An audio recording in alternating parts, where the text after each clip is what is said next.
got a wild one for you. What is it this time, Leonard?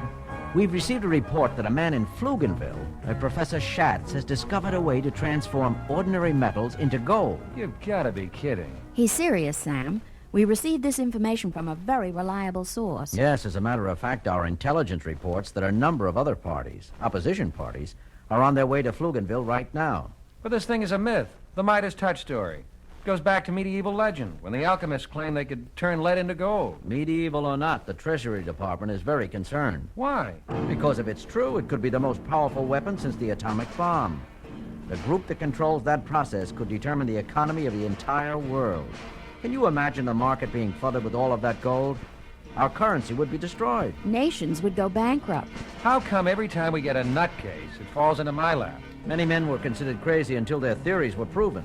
Then they were promoted to genius. And don't forget the crazy woman who raved about an invisible man. I get the message. I'll leave right away. Later, at a gas station on the road to Pflugenville. Fill it up, bud? Yes, please. And will you check under the hood? Sure. Regular or premium? Regular. It's pretty mountainous country. You ain't seen nothing yet. The way you're going, there's a steep grade. Never take it out of first gear if you want my advice. Thanks. I'll remember that. How far is it to Pflugenville? Pflugenville. Oh, I'd say about 10, 12 miles, just down the mountain. Can I get some coffee around here? Yeah, we got a machine inside. Thanks. It's me. You said to call if I got any people interested in Pflugenville. Just some guy, alone. You want me to take care of him? I can fix the brakes. How much do I owe you? $9.50. Here you go. Thanks. Just down the hill. This is some hill. That guy was right. Have to do this in first gear. The brakes. Where are the brakes? I'm out of control. I'm gonna crash. No!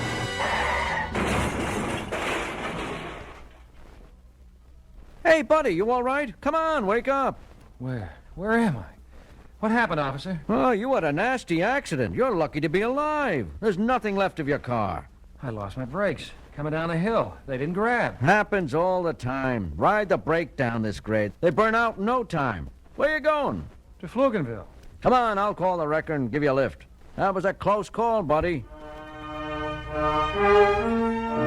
In Pflugenville, Sam loses no time in locating the home of Professor Schatz. Yes? I'm here to see Professor Schatz. And you are? Sam Casey. Please, come in. Thanks. Gee, this sure is a spooky place. Hey, what? Take him down to the cellar. Oh, my head. Oh, what a lump. They hit you pretty hard. You've been out for some time. Who are you? Barton Schatz. This is my home. You have a funny way of welcoming visitors. Those men have taken over my home. Who was that guy? He calls himself Gruber. He is the leader. He claims to represent a group that wants to buy my metal transformation process. Who are you? I'm Sam Casey. I came here to see if that process is for real. Gruber says he will make me an offer when I demonstrate the machine. Well, I don't think he plans on paying for it. No, he wouldn't dare cheat me. Professor, you and I are prisoners in your own house. I've heard of giving guests free rein. This is ridiculous. Then you believe we are in danger? I doubt we'll get out of here alive. If Mr. Gruber finds out about the machine... What about it? It's a hoax. The whole thing. I made it up. You mean you can't change common metals into gold? I'm not even a professor. This is wonderful. I was a clerk at Vic's Gold Exchange in San Francisco. Last month, after 25 years of service, I was laid off. I was broke, so I helped myself to some gold bullion from the vault. Then I thought of this scheme. How did you spread the word about your discovery? I whispered in the right ears. Man has always looked for an easy way to riches.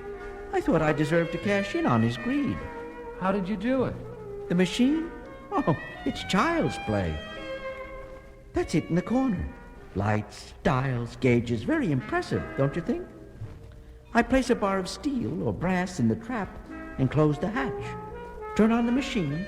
A conveyor belt moves the bar of cheap metal back and the gold bar forward. I open the hatch, and voila, there it is. And Gruber believes this nonsense? I haven't demonstrated it for them yet. That's why I'm frightened. I have only one gold bar left. If they make me do it more than once. Professor, I have an idea.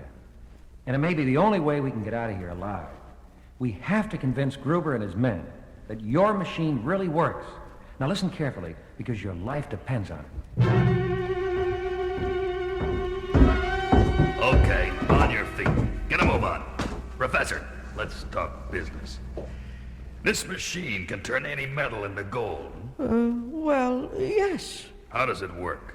Well, you see, all elements have a basic atomic structure. When bombarded with electrons, the structure can be altered to form a different element. And you form gold. Exactly. We'll see. If you're right, I'll pay with dollars. If you're wrong, I'll pay you both in lead. If I may, I would like to show you how this principle works on a human being. You see, I can make a man disappear. Any volunteers? Use Casey. If anything goes wrong, it saves us the trouble of bumping him off. Mr. Casey, please stand behind the machine.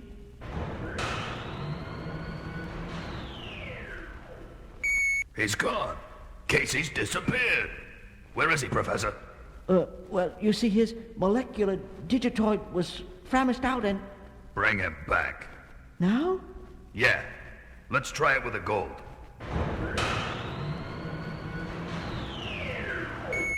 He's back.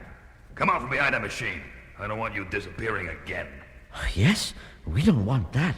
Now, the gold. Oh, well, as you see, I have a bar of copper.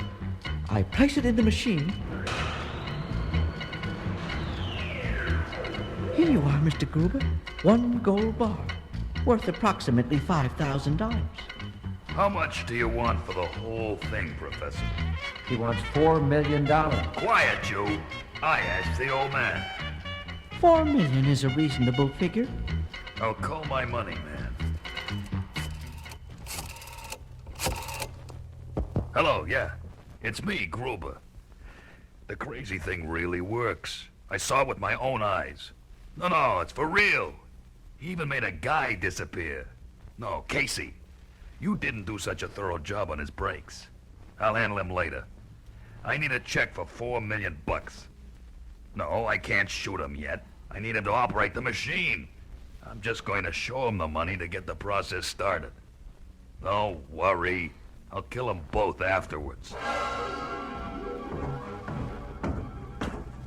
Untie him. I have the money. Let me see. Start the machine, Professor. Of course. Stay away from the back of that contraption, Casey. I don't want you disappearing on us again. It's going to explode. Get back. Not after I spent $4 million. Make that thing turn out gold or I'll shoot you on the spot. Where is Casey? Casey, see where you are. It's going to blow. Get back. Casey, where? That takes care of you, Gruber. You turned invisible and back. Without the machine. Never mind. Where are the rest of his men? They ran out. We better get out of here before it's too late.